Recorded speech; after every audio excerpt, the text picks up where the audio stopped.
Well, díobh glór agus fáilte. I'm delighted to see such a wonderful crowd. It's a fitting tribute and so well deserved to Michael Ó Siochrú to see so many of you here tonight. My name is Rene, and I was honoured to be asked to introduce our speakers tonight and to welcome you all. I think we're all agreed that Michael is a wonderful writer as well.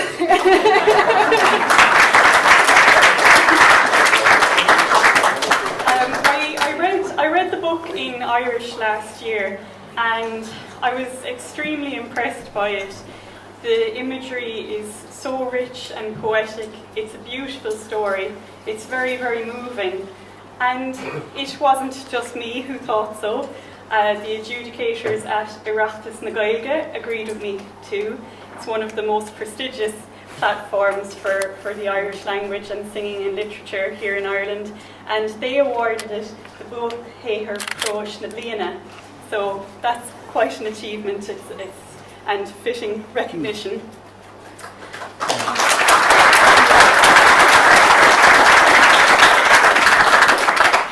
And it was said of it that it would be appropriate for a TV series. And we were saying last night that if Ryan Tubridy hadn't hit the airwaves after that, you know, we'd be very wealthy now. But oh well. But in all seriousness, it quite probably would be suitable for a television series, albeit that at times it would be difficult to watch, because it is a very moving story and it gives humanity to the statistics. It gives a voice to people to whom we perhaps didn't listen as much as we should have in the past, to children who attended industrial schools and sadly many of whom didn't experience the love that we would like to foster in childhood. And it can be difficult for us now, you know, there are often other voices in our own age that we don't hear. I thought there was an excellent passage in the book where, at a later stage in his life, I must check in the English, Dara. So Dara returns and meets a barber who was working in the school at the time that he was there.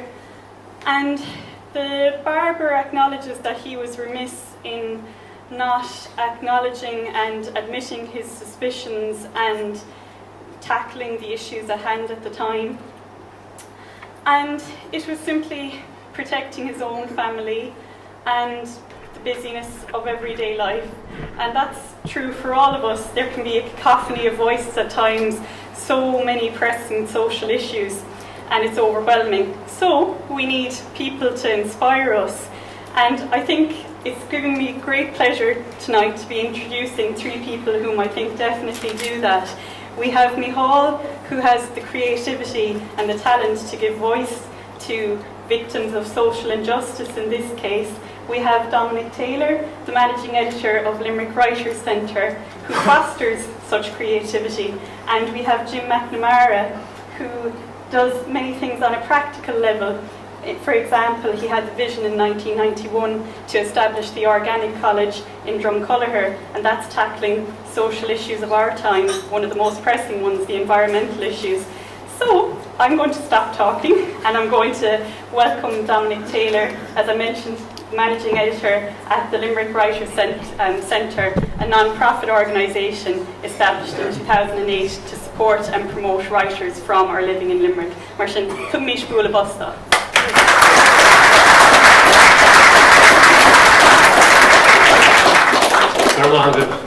Rihanna, and thanks to all of you for coming out here tonight to celebrate the publication of Michael Ó Siochrú's latest novel, Secrets of the Surging Breakers. First of all, let me say that this marks the 168th title and the third from Michael, which we have published since we began our community publishing project in 2009.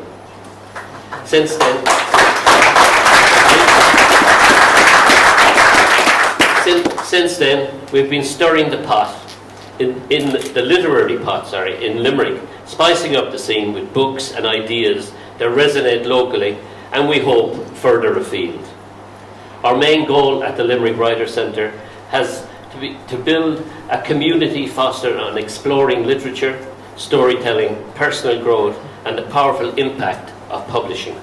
Our mission is to enhance your journey as an author, helping you connect with more readers and leave a lasting impression. The poet Robert Frost said that the delight in writing is the surprise of remembering something I didn't know I knew. That encapsulates in a small way what we try to do for our writers. At the Limerick Writer Centre, we share a belief that writing and publishing should be both made available and accessible to all, and we encourage everyone to engage actively within the literary community. And we believe that stories, poems, diaries, memoirs do, as Seamus Heaney suggests, function as bearers of value. We are, importantly, also dedicated to printing short-run, high-quality produced titles that readers can enjoy. We actively encourage writers, from the serious career-minded to people who write for pleasure, healing, personal growth, insight, or just to inform. And over the years, we have produced a broad range of writing, including poetry, history, memoir, and general prose. Hence, we are delighted to publish Michael Ó Siochrú. Michael Ó Siochrú is a highly respected writer in 2 languages of poetry and prose. He has honed his craft over many years, and his words show the benefit of his lived experience. In The Secrets of the Surgery Breakers, there are themes of abandonment and institutional abuse, but also compassion and solace are present. I know, as readers, that you are going to love this book, and that everyone who delves into the pages of this captivating novel will feel a connection with the characters created by Michael. So once again, I'm very grateful to see so many of you here tonight to support Michael and his family at the launch of his Secrets of the Surgery Breakers. And now I'd like to invite Jim McNamara to speak. As I mentioned, Jim is another glór, and he founded the Organic College in Drumculliher in 1991, which has quality courses in organic growing and sustainability. Is it better now? Sorry, I'm not quite close enough. There we go. So, fight roll.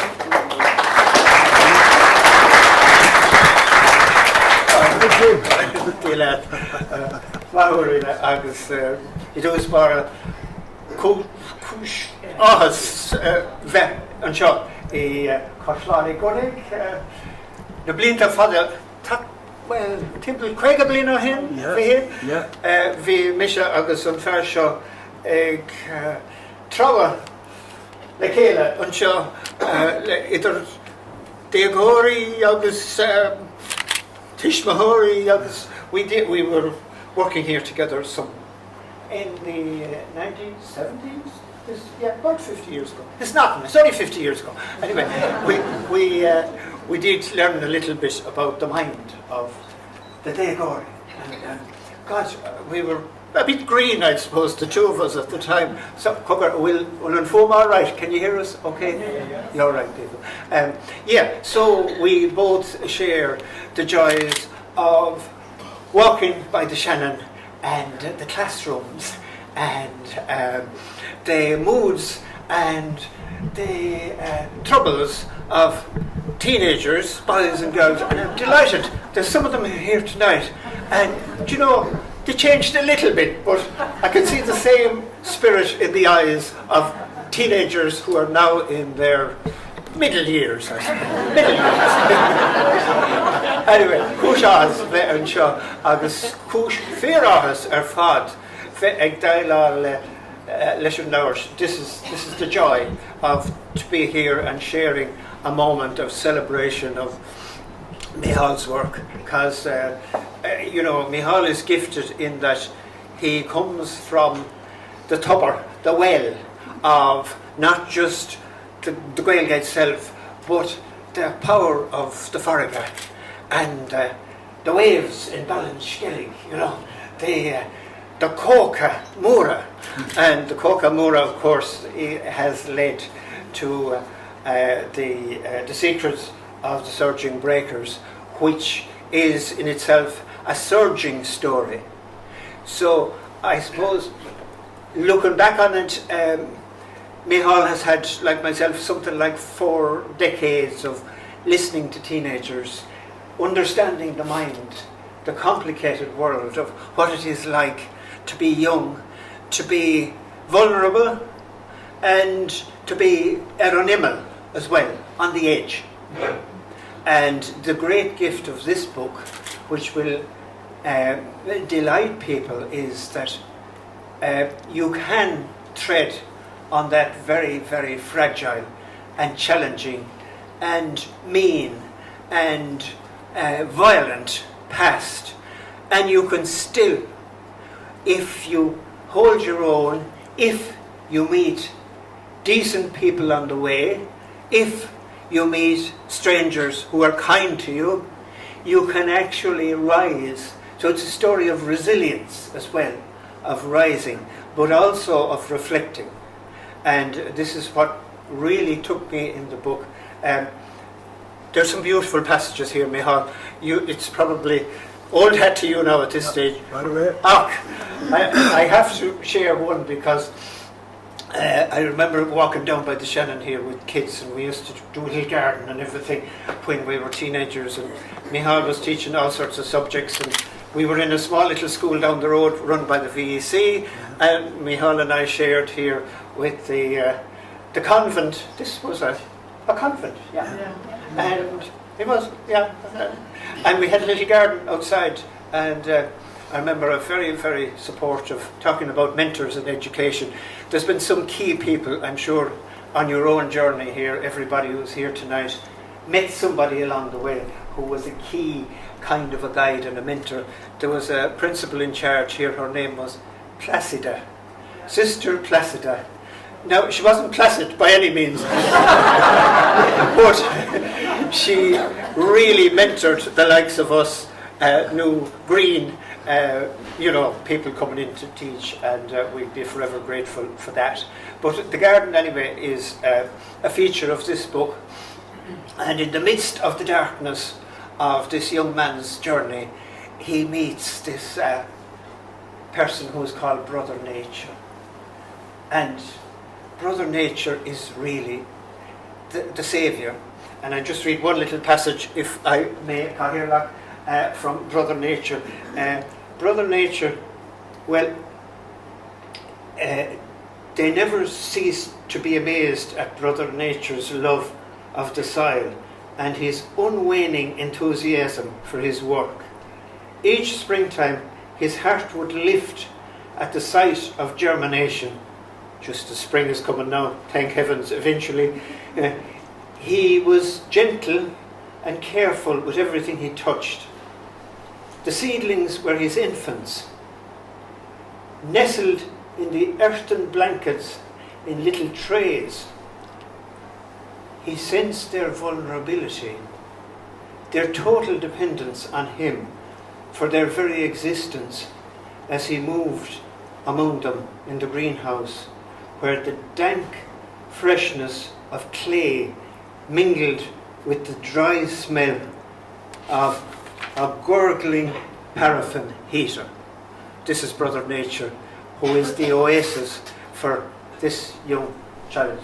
And this is the escape, if you like, that nature itself is the escape from the violence, the darkness, and worse, which young people have had to endure. So, in a way, I feel this as somebody who over the last 50 years or so, we have watched the loss of wilderness in Ireland. We have been there and seen the joy that same nature could bring to children. And in a way, this book stands as a witness to that power of nature. And it is a challenge to all of us at this time to restore the balance as much as we can, and to point the way for people who are really challenged. Mental health is such a serious issue now. Young people are going through new phases of pressure, and there is definitely a nature deficit disorder out there which can be put right. This book will help in valuing that especially. But it's more than that. The book is so well crafted that you get that delicate balance of ufos, terrible violence, balanced as well with hope, with strangers, kind strangers that you meet along the way. And, well, again, in our own time, the kindness of strangers we must never forget.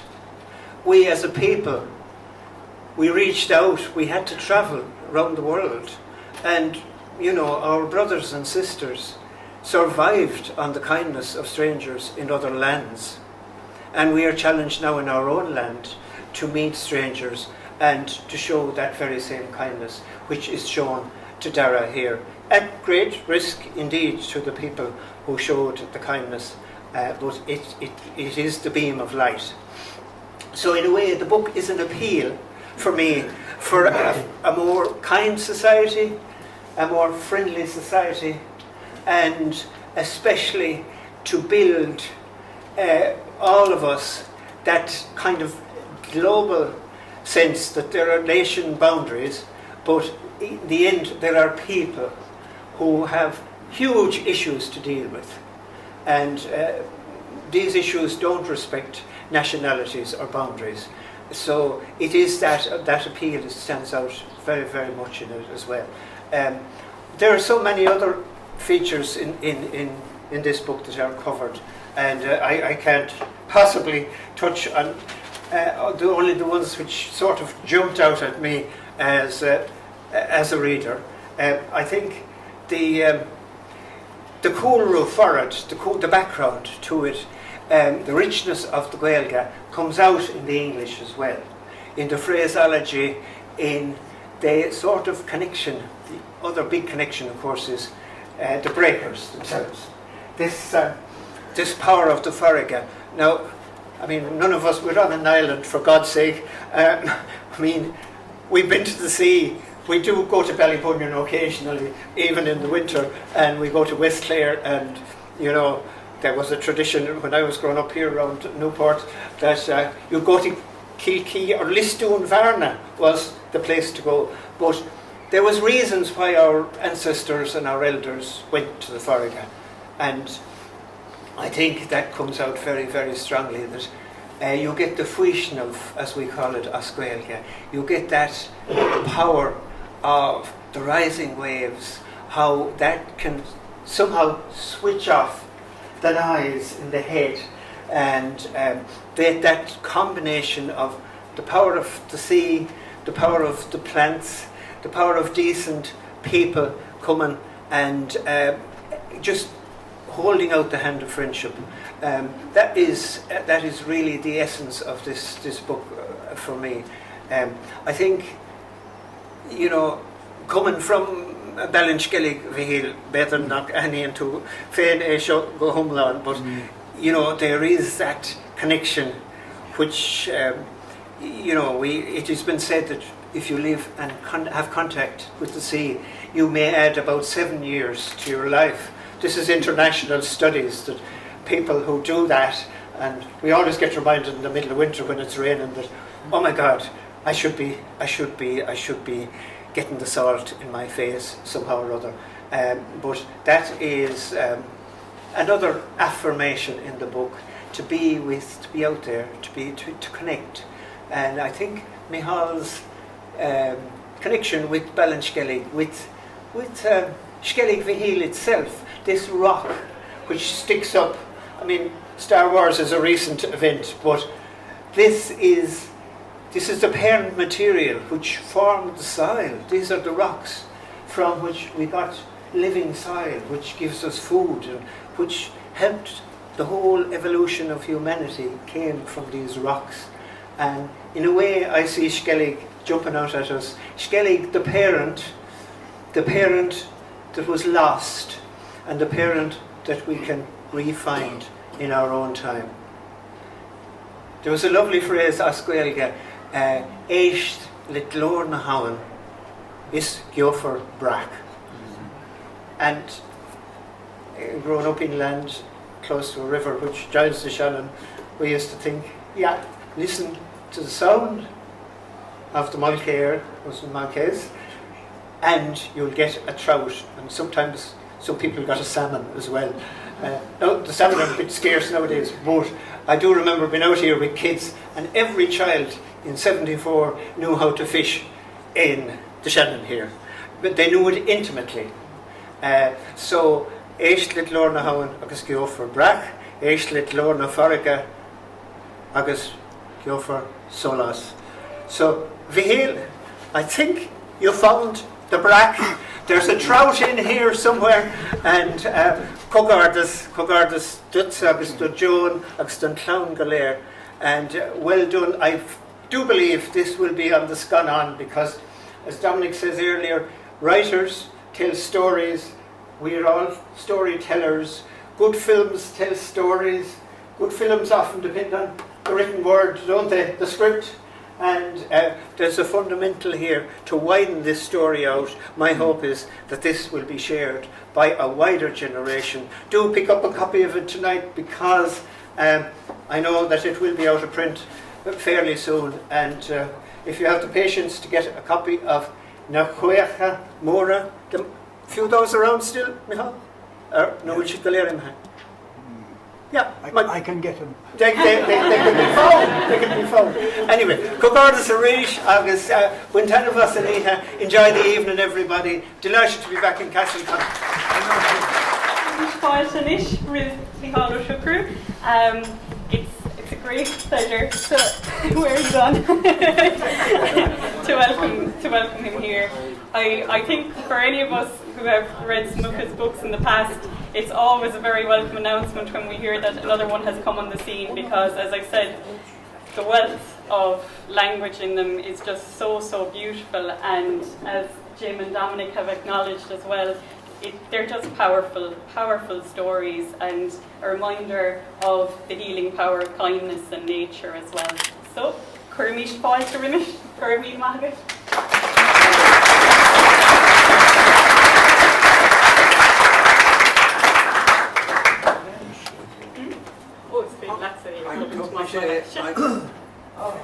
Sinead,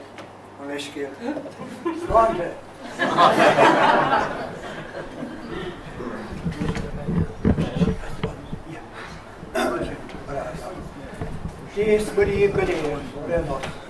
Agus tá fear Queen Fatima. Welcome everybody, and a special thanks to each one of you for being with us tonight. I didn't expect this kind of a crowd, but your support is very much appreciated. I'll begin with a couple of short excerpts from the book. The first one is from the earlier part. So the main character is as yet only a child of 11. He's away from home. He's not allowed back. He suffers some pangs of rejection, from fears, etc. Yet he has one loyal companion, which is the moon. On a milky, moonlit night, he was enthralled by the mystique beyond the window. The lacteal rays from the firmament's breast poured towards him. What a wonder it was, being pulled through the window pane in ecstatic joy away up to the mother of night, who scattered darkness with her beams of love. Cuddled high in her warm embrace, he observed the magnificence below, with its placid luster, its stillness, and its peace. He instantly recognized the splendor of his native place. The silver birches in front of the house flickered, and he watched a mantle of fog spreading from the lake until it lay like a fluffy blanket through which the treetops winked. Now, that ability of the human being always amazes me. The ability, when cornered, to find a new strength through the medium of the imagination. And that reminds me, on a lighter note, on a much lighter note, how often have you heard it said about poets and writers in general that we are most of the time wired to the moon? Now you understand. Now, mind you, I don't dispute that. No, in fact, I'm full of gratitude every day for wings. And long may they fly me to all sorts of places for a few more years anyway, we're home. Hiad fisa ele, she tagumna álacht. Beauty. She álacht an Gardaí, Guardian an law. Leis na hen size daha, agus na hen size bollaha. It's a picture of a beautiful garden, well, a beautiful nursery. The greenhouse and outdoor acreage sparkled in full bloom as plants danced to the whistling of birdsong. A warm breeze caressed petals, their fragrance more sweetened by that of the hawthorn blossoms, and the entire garden was a flutter of colours. Many plants prospered unaided, while others were nurtured in frames. One frame was refulgent with a white and pink of sweet williams, while beside it flashed the resplendence of pansies. There were several larger frames of glittering alyssums, and at the lower end of the garden was the radiance of marigolds. A blue glow of lobelias dazzled in a large plot, and in the early morning the air was mint-scented. Along the border were many fuchsias, adorned with red pendants, each one concealing its delicious drop. A copper beech flamed in the sunshine. A weeping willow humbly embraced the soil, and a Chinese lantern embellished the corner of greenery with its orange-red translucence. And I hasten to add that my spade and shovel are not really as finely tuned as my pen. I'm working on the rough stuff, digging and rooting and tearing and cutting grass and stuff.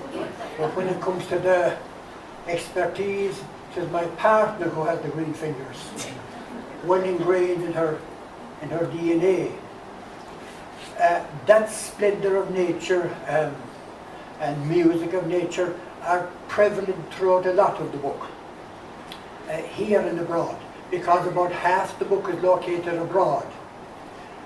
And there are several humorous incidents and all sorts of incidents. There's a great love story through the second half, and there is also, though, a darker side. Well, I suppose life so often has a darker side. For instance, this piece, which concerns one of the characters later on in the book. Hurricane volleys ripping the roof asunder woke him. Each squall blew more furiously than that which had preceded it.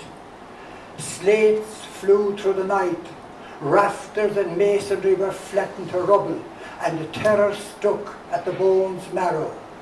As he lay bewildered between sleeping and waking, the skeleton of his home trembled. Lightning forked through the darkness. Rolls of thunder rumbled in the bellowing wind, and torrential rain pelted him. A triumphant howling was heard, as if every worldly evil and every hellish demon had colluded to tear the house apart and find their shivering prey.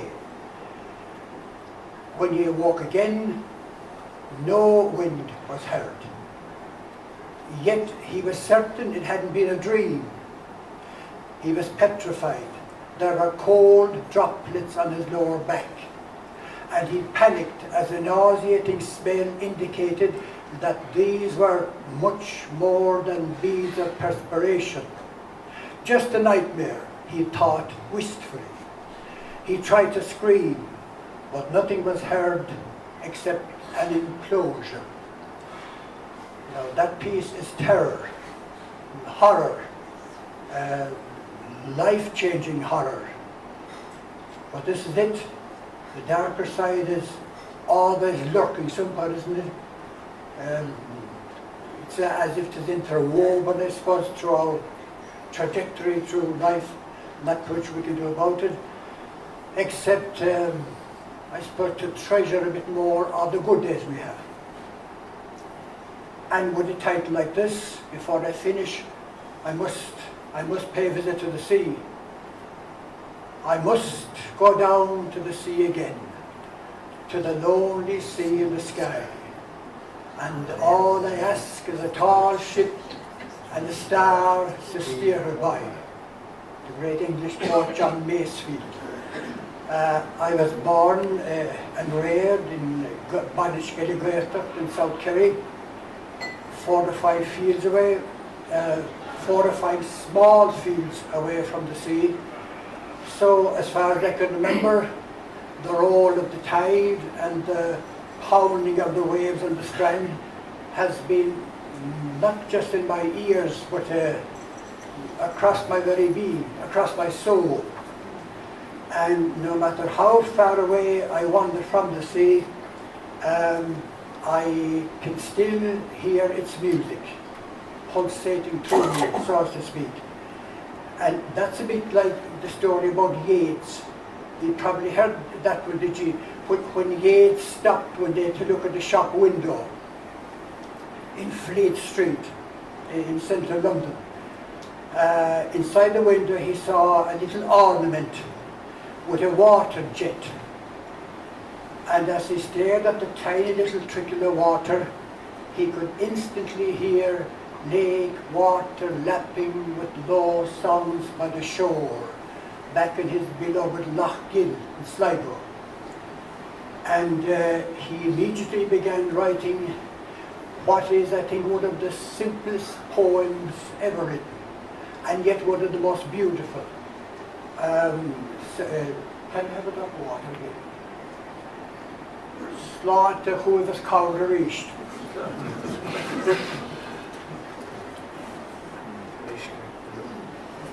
Amen. You probably remember how he started that poem. I will arise and go now, and go to Eist free, and a small cabin built there of clay and wattles made. 9 bean rows will I have there, a hive for the honey bee, and live alone in the bee-long glade. Keep it up. And I shall have some peace there, for peace comes dropping slow, dropping from the veils of morning to where the cricket sings. There midnight's all a glimmer, and the noon a purple glow, and evening full of the linnet's wing. I will arise and go now, for always, night and day, I hear lake water lapping with low sounds by the shore. As I stand on the roadway, or on the pavement grey, I hear it in the gee heart's core. Sorry about that digression.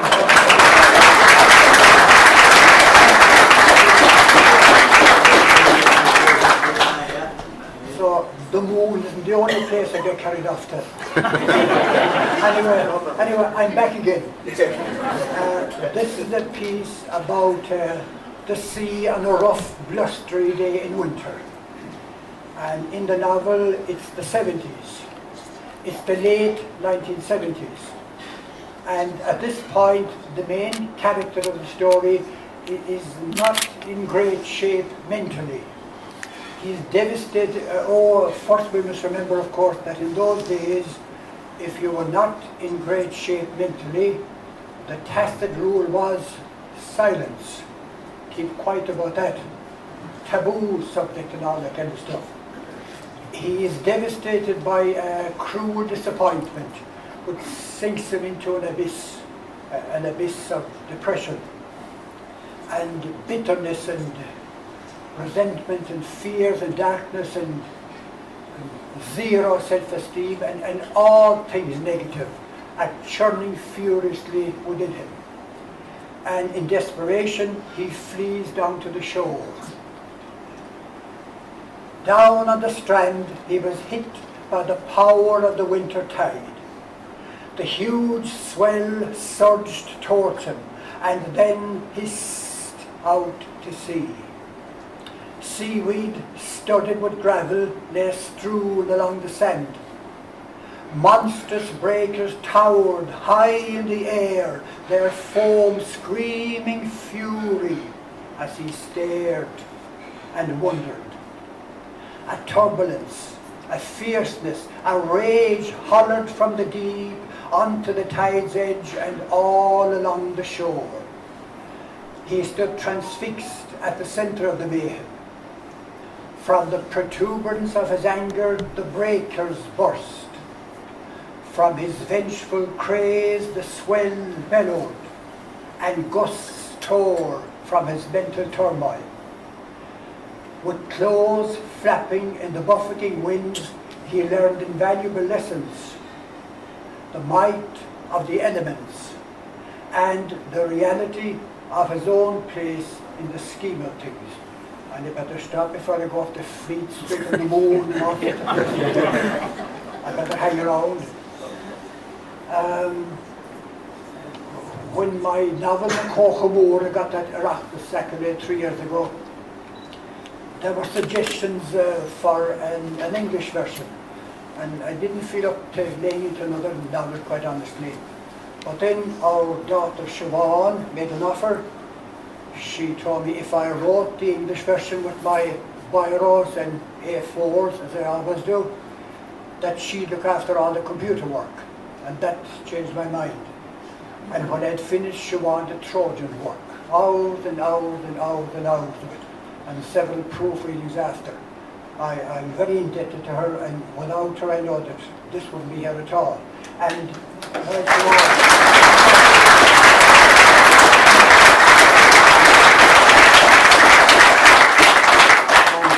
the other family members were a great help too in their different ways. So thanks to all of them, Owen and Aoife and Siobhán and Colin and their wonderful partners. I better mention the granddaughters, or else go over the dear. We have a grand mix. We have an adult and a teenager and 2 younger girls. And they were very, very good to their granny when she was sick there all last year. Very good to visit her and care for her and mind for her.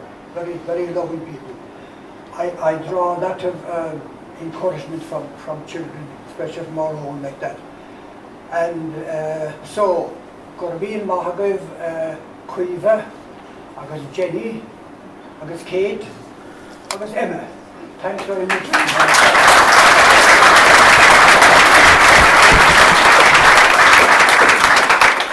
I'm delighted with the book. And very grateful to LWC Publishing, Limerick Writers Week, of which Dominic, of course, is the managing editor. They all do a professional job, and this is no exception. But what's very striking in this case is the cover design. And that was the work solely of Dominic. It's only when you'll be familiar with the whole story that you'll appreciate that. It's great that we have Dominic, not just Limerick, but the Midwest. There's no other publishing place there. And I'm very thankful to you, Dominic, for the read of Mohammed.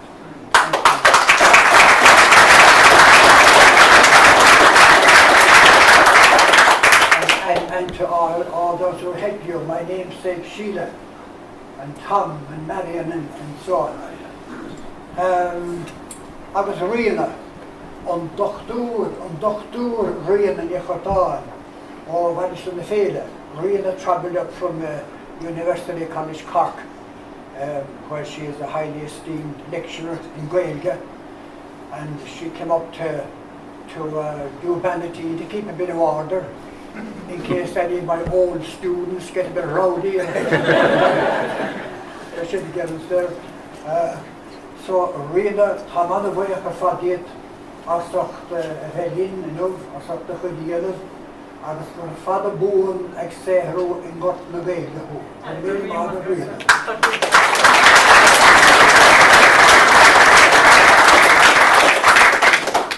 Jim McNamara. I I arrived here in this beautiful, picturesque horse-guard village of Castleconnel, Shannon, several years ago. In this village by Shannon, as Paddy Toohey and Joan Carroll called it in their lovely books some years ago. And it was eulogised by our own local bard, God rest him, Sean Hartigan, in song and in poetry. I arrived here in 1970, and a couple of short years after that Jim arrived. And from that moment on, Joan and myself have found Jim and his partner Aileen to be two lovely, sincere, decent people, very, very offbeat, thank God. And they're two very good friends to have. So Jim, from the moment he started speaking, it was obvious that he had a great feeling for literature, a great love for it, a great understanding of it. And every writer loves to have somebody like that launching a book, somebody who knows what it's about. And did you notice as he was speaking, the language could get very poetic at times? Jim has written lovely poetry, and we're looking forward to another launch sometime soon, hopefully. Jim, Tom on the way, going to meet him on it.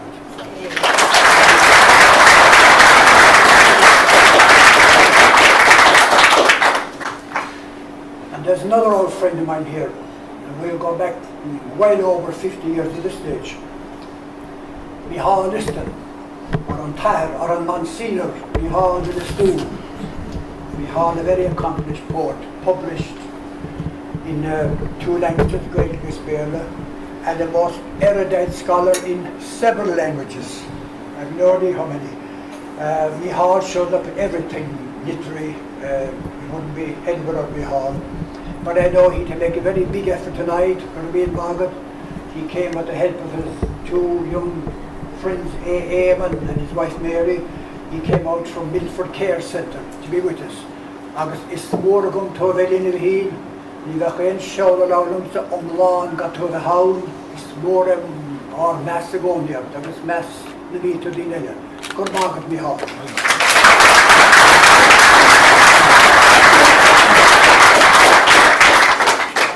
And I send good wishes to a woman who can't be here tonight because yesterday she was celebrating her birthday. And she probably has a hangover, maybe. or maybe she's gone off on the tear again tonight, I don't know. Yesterday she celebrated her 100th birthday. Wow. Our own Babs Meskin over the road. God bless her. There's a lovely prayer, a short prayer at Squail, which says, Gomara to and Kiad, agus smut na haunta. May you live to be 100 and a good bit with it. So that's our wish for Babs. And finally, what's very special about the night for myself and my family is that Joan is with us. It's been a kind of a rough year, but and now it's over. And it was very obvious maybe 3 or 4 weeks ago that a corner had been turned by a more idea. So it's all optimism and hope from here on. Hope is not a beautiful word. Hope, dochas. Maybe that's a good word to end on. I have a lot of people here tonight who were in the schools with me here in Castleconnel and inside in the town. And I know some of them suffered terrible tragedies and bereavements there in the last few years. And so that word hope is a beautiful word. There's a great poet from Amherst in Massachusetts, one of the best of the American poets, Emily Dickinson. And she wrote a short little poem in which hope leaks out of every line, indeed out of most words in it. And I think that's a good one to end on. Joan and myself, the book is dedicated to her, of course. We are partners for 50 years, or to be more precise, 50 years this month.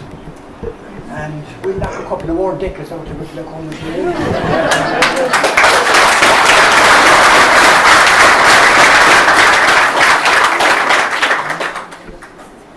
So, maybe to finish with Emily Dickinson. Hope is the thing with feathers that perches in the soul. It sings the tune without the words and never stops at all. And sweetest in the gale is heard, and so must be the storm that would abash the little bird who kept so many warm.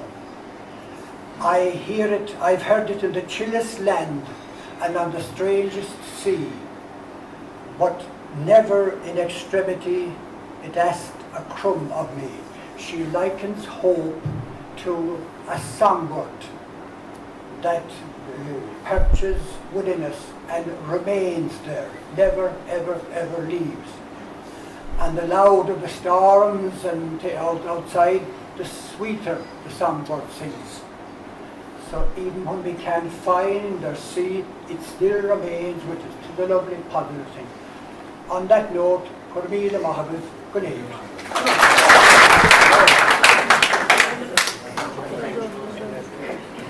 Comhgairdeas a bhígéad. Tréis límí de rascala tá sé thar bar. I don't think, having listened to that there's any doubt about the incredible quality of writing in the book that you, I hope, have all purchased a copy of, and I hope that you all enjoy the richness of the writing.